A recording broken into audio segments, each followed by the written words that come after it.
जय शिवराय. नमस्कार शेतकरी बांधवांनो, आपण पाहणार आहोत कृषी उत्पन्न बाजार समिती नेवासा शाखा घोडेगाव येथील सोमवार दिनांक 5 ऑगस्ट 2024 रोजीचे कांदा बाजारात तागडमामा यांच्या आडतीवरील आज आवक मार्केटमध्ये 47,825 पिशवी म्हणजे 267 गोण्यांची कांदा आवक झाली होती. बाजारभाव फुल गोळे माल 2,900 ते 3,000 रुपये प्रति क्विंटल तर अपवाद भाव 3100-3200 रुपयापर्यंत पाहायला मिळाले.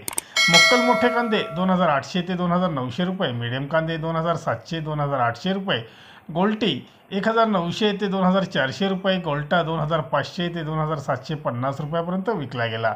जोड कांदे बदले कांदे कमी कलर असलेले कांदे 500 रुपयापासून 2,400 रुपयापर्यंत बाजारभाव पाहायला मिळाले तर अपवाद वगळे 3100-3200 रुपयापर्यंत विकली गेली. हे होते तागडमामा यांच्या आडतीवरील कांद्याचे बाजार.